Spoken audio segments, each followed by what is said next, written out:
Hey, how's everybody doing? My name's Lex Coupe and I am back, and this is going to be just a quick little commentary. Medium size, medium based, and just talking about some Battlefield 4 and kind of what's going on in my mind. I just felt like giving you guys commentary. I've been playing Battlefield a little bit. When I can tear myself away from League of Legends. Man, that game is so addictive, and it kills my motivation to do anything productive. I just want to sit there and play that stupid game. But when I can tear myself away from that, I do enjoy playing Battlefield, and I've wanted to capture some sort of presentable gameplay for you guys, and give you something to watch, something entertaining to watch, and talk about random stuff. I like Battlefield 4. The graphics are really good, especially now the fact that I got a computer that, sorry if you can hear the buzzing. If you can't, then forget I just said anything. These are not the droids you're looking for. But now that I got a computer because when I played the beta, I had to have all the settings on basic, and I had to play in 720p and while recording, so it was like really bad. The graphics were like just super, plain, nothing like popped out. And now that I'm able to play on like ultra and record and get 60 frames a second, oh, it's amazing. Now, I did kind of want to talk to you guys a little bit about my choice of recording software. Now, I've gone through Fraps, which I still think is amazing. If you've got the room size to handle Fraps, because the size of the videos, it's really amazing. If you have a NVIDIA graphics card, and it's a good enough graphics card, because there's only certain ones that can handle the new Shadow Play. If you can handle that, I recommend that tremendously, because not only does it do certain things that Fraps does, like Fraps has this option to export 4 gig clips. So if it surpasses 4 gigs, what it'll do is it'll split it up into 4 gig clips.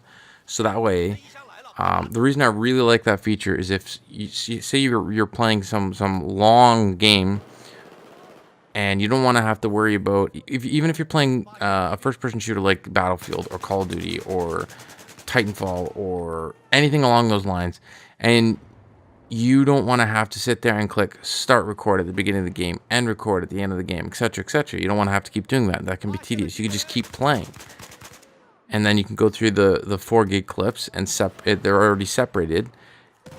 So that's one positive thing that I really like about it. The other thing that I really like about that is the fact that, say you're playing a different game that's long, and like you're playing some Rust, or some of the Forest, or some of DayZ, or H1Z1. If you're playing any of those like really long games where you could play for a couple hours and try and capture footage, and then you have to render it out, what happens if your video file that you just were recording for the like 2-3 hours gets corrupted? You lose everything. You lose 2 to 3 hours of footage. But by splitting it up into 4 gig segments, if you have one bad corrupted file, it's only 4 gigs worth. Which with Fraps, playing at like full resolution, that can be like 1 to 2 minutes. It's like a gig a minute. So 3 to 4 minutes tops you can get out of that, and it's ridiculous. Oh, it's so big. File size is so big.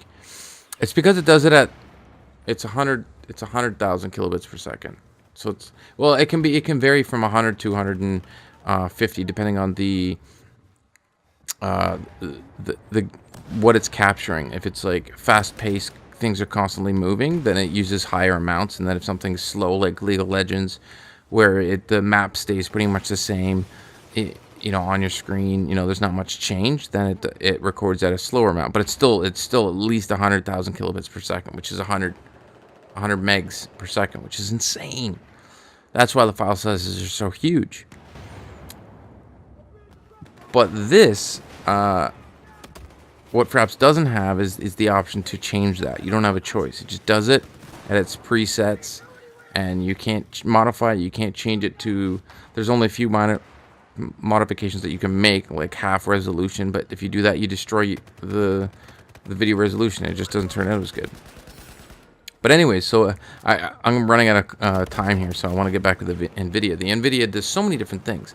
I'm thinking about actually, and this is usually when I do something that turns out really well, is when I get really passionate about it. But I've been really thinking about doing a capturing, tutorial for Fraps, for the NVIDIA Shadow Play, and for what's that other one?